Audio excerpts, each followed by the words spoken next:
What we are attempting to address with this road plan is to stop and really to adequately fund roads. We have a system in place right now that was passed in 1997. Often people are asking, I thought we voted, or I thought it was addressed a handful of years ago. Well, actually it's been 18 years ago, 1997. The problem with the 97 plan was that it was not protected against inflation. We have a plan right now that funds approximately half of the funding for our roads is coming from the gasoline tax, or 19 cents per gallon. But that has continued to underfund the roads as we've experienced inflation, as we've experienced increased cost of materials, increased cost of labor. And we have another factor that's compounding that, and that is the fact that vehicles are getting better gas mileage. Not only our traditional internal combustion engines, but also we're seeing an increased use in plug-ins and hybrids. Now, all these are good things as we look at better fuel economy. However, it presents a challenge as to our road funding formula. So, as we look at the issue with the roads, we can see that the condition of the roads has continued to deteriorate as this funding has, the underfunding is compounded. And the issue with road funding is one that we can't simply put it off. It's not just a deferred expense. To the extent that we put it off, the cost of repair goes up, and we can look at that from the type of maintenance that is required for a road. If we look at the most basic level of maintenance for a road is the crack sealing that we do. Generally, that'll vary a little bit, but generally about $7,000 a mile. If we defer that maintenance and we allow the elements to continue to get under the roadbed and through frost and freeze cycles, we end up at the other end of the maintenance cycle. That becomes very, very expensive. We can talk about $200,000 a mile if we're looking at grinding up and repaving a portion of roads. So it is important that we address this issue. Now, basically, road funding has probably been the largest issue that has gone unaddressed over the period of time that I've been in the legislature. In 2012, the problem didn't start in 2012, but in 2012, the governor, as part of a State of the State address, put forward a plan, and shared that plan as an option for addressing the road funding. It was going to be all in the way of new revenue. It was going to come from increased registration fees and gasoline tax. That didn't go over real well as an option, but to the governor's credit, he said, if you don't like my plan, come up with your own. We spent the last few years doing that. And ultimately, we came forward with a proposal that will be on the ballot now. And, I think this is a plan. I would say very openly and out front, I'm in support of this plan. At the same time, I will say this is not a perfect solution. But when we're looking at the sheer size of this problem, ultimately, it required all of us voting on this to go outside of our definition of perfect to be able to find the adequate number of votes to get something before us. And I want to say that, this proposal, if passed, will increase the sales tax. Generally, applicable sales tax from 6% to 7%. And going back about a year and a half ago, 2 years ago, we have a meeting twice a year. The Road Commission ad hoc meeting that's put on by the Road Commission for local government officials. And about a year and a half ago, we had a meeting and we were discussing options and saying, to the extent that new revenue is needed for roads, what would your ideal source of that be? And we looked at everything from gasoline tax, sales tax, income tax, and ultimately what was decided on a vote of 27-2 here in Isabella County amongst local government leaders was to look at the sales tax. Well, in order to increase the sales tax, that is not something that the legislature can do themselves, because back in 93 and 94, when the voters were considering Proposal A, that was a constitutional amendment that raised our sales tax from 4% to 6%. And so very appropriately, I think the voters, the people of Michigan, put a safety check on the ability of the legislature to increase the sales tax. And so if we wanted to go that route, we had to come back to the voters, and that's what this plan will do. But I want to describe how the mechanics of this proposal would work, because it would be an inaccurate statement to say that you are voting to increase the sales tax, and then that money will go to the roads. Now, this isn't some sort of a ill-intentioned plan here. There's no attempt to be deceitful, but I want to explain how this works, because currently you have, when people are going to the gas station and seeing the price on the sign, that price on the sign incorporates several taxes into it, one of which is the 19 cents per gallon on gasoline, or 15 cents if you're buying diesel. But there's also a 6% sales tax on our gasoline currently. Michigan is in a minority of states that charge sales tax on gasoline. Now, if you go back what makes this, I think, most offensive is if you go back a little over a year ago, we were at $4 a gallon gas, okay? And at that time, the sales tax on gasoline was collecting more than the 19 cents on the gas tax that was actually going to the roads. Well, that 24 cents, or the portion of the 6% sales tax, that doesn't go to the roads at all. That's actually going to fund K-12 education and our local government revenue sharing, primarily. But both of those areas are very critical, and we have to continue to fund them. So we can't just take the sales tax off of gasoline. This plan would keep the portion that's already going to the roads, the 19 cents per gallon. It would take the portion that's currently going in the way of a sales tax, and it would convert that to a wholesale percentage-based tax. The percentage-based tax is the portion, or the percentage is what is most important here, because that was what was wrong with the 97 plan, was the fact that it wasn't protected against inflation going forward. Well, in doing that, one, we've made Michigan more competitive as we look at our price on a gallon of gasoline. But the problem is we've created a huge shortfall for schools and local governments. That's where the 1% sales tax increase comes in. Is it will, one, not only make schools and local governments whole, but actually goes farther. Schools and local governments will come out in a net positive. We're talking about roughly $200 million additional money per year for K-12 schools, about $100 million of additional money for local government revenue sharing. But, you know, as we talk about getting an additional $1.2 billion per year in the roads, that's hard to wrap your mind around what $1.2 billion looks like. So what would the local impact, if this is successful, be? For the city of Mount Pleasant, the figures that I have, correct me if I'm wrong, but currently just over $1.6 million per year for the roads. After a 2-year phase-in period, in year 3, the city would see a little over 2.6. So we go from 1.6 to 2.66. So it's over $1 million more after this couple-year phase-in. Now, what's the phase-in all about? I think this is important because with the sales tax, if this is successful on the May ballot, the tax would take effect October 1 of this year. So that would coincide with the state's fiscal year. And so in the first year, that additional amount of money is going to be generated by way of the sales tax. The portion that's going to the roads will be immediately available. However, we felt it was important, rather than just to inject $1.2 billion per year into the roads immediately, it was important to phase that in. And the reason I say that is, naturally, as we have continued to underinvest in our roads, there's been a natural contraction within the road building industry.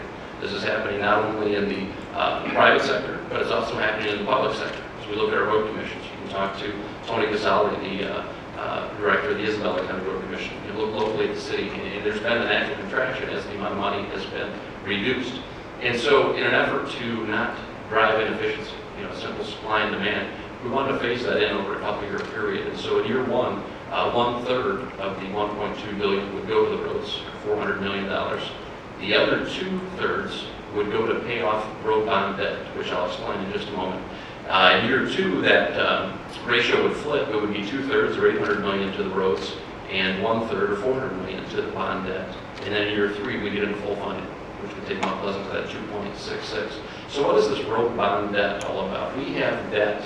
The state has a lot of debt out there that we've been addressing over time, but a portion of this, about $2.5 billion of it, is road bond debt.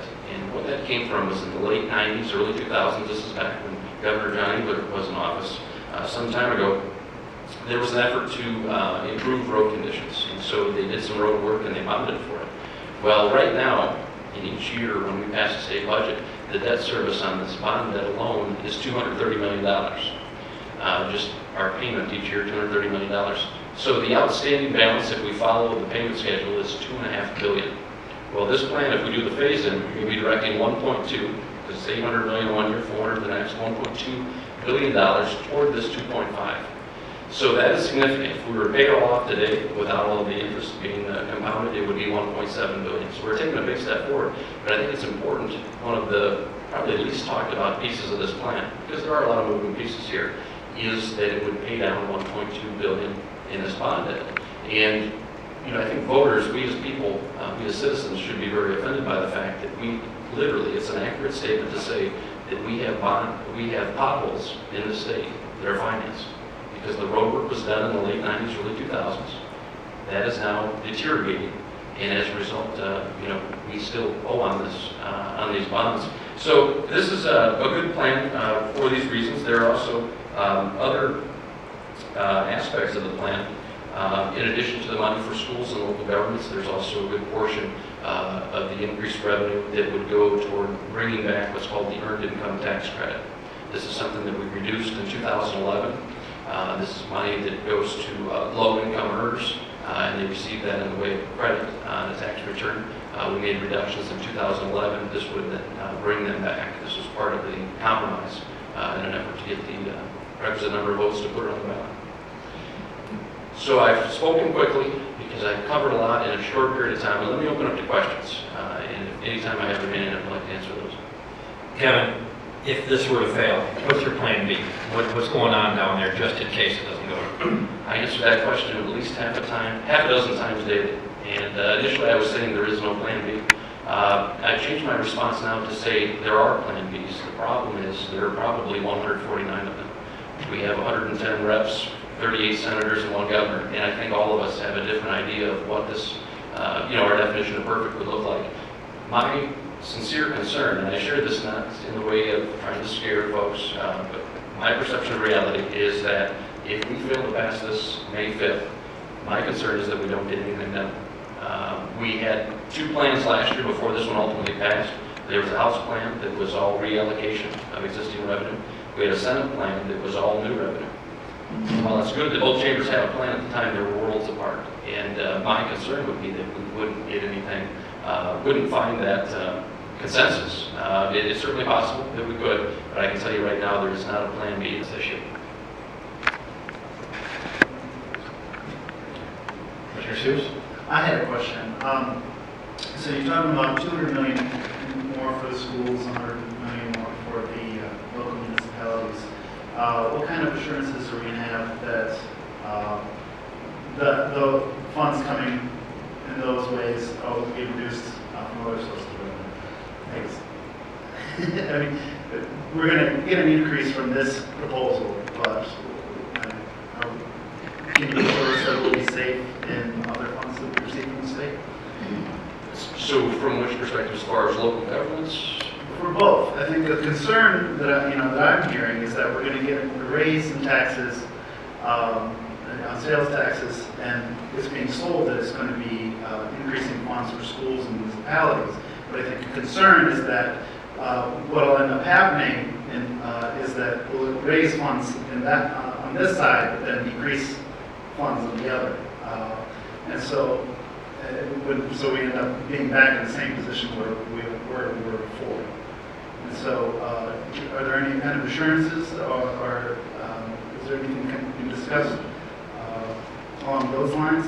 Well, I guess the assurances are that, and I want to explain this to not mislead. The assurances would be that it's in state law.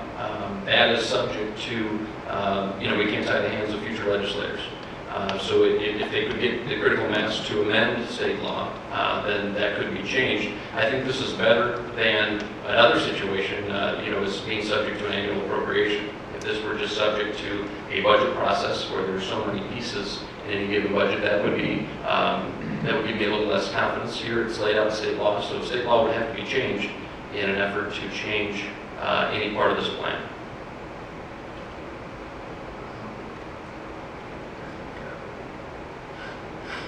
Commissioner Johnson. Kevin, 2 quick questions for you.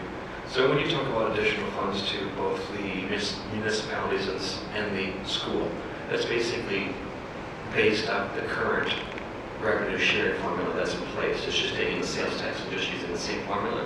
Or is there something in the bill that specifically addresses money towards those institutions? As to revenue sharing, it's dedicating additional funds that will flow through the existing formula. And you had mentioned a down payment of the road bond that would decrease, or increase, I'm not quite sure which way you want to look at it. You said right now you're currently paying $230 million in principal payment or debt payment. Is there any discussion in the 3 years out you'd have an extra $230 million in funds? Have they discussed that $230 million is going to stay with the roads? No, that 230 million is not currently earmarked in any way or, restricted in any way for roads. So that's money that will be in the general fund. Great, thank you.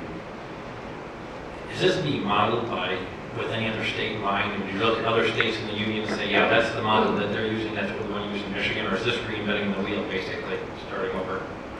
Yeah, this is not, at least to the extent that I've researched it, this is not, it wasn't patterned after another state. Basically, the way that this came down, again, was having two plans that were so different, in the final weeks of December, and then ultimately coming to a compromise. So my assumption is that this is quite unique. I think that some of the things, though, that we're getting toward better tax policy here, in the sense that we're not charging sales tax on gasoline and putting it to other areas. I mean, it feels better in the sense that people are going to know when they're pulling up to the pump that the taxes that they're paying are actually going to road repair. Commissioners, further questions? The speaker. Steph, do you have anything? Anything else you'd like to add in closing? Nothing else. At this point, I would like to be accessible. If there are questions, please feel free to contact my office anytime. I'll do my best to answer those. And I'm going to continue to be working to get information out. I think what we have here is a good plan, but some of the biggest challenges with it are the fact that it is so complex. And I think that is the fact that it's addressing a very complex problem that's not going to go away. But thank you very much for your time, attention, and the questions.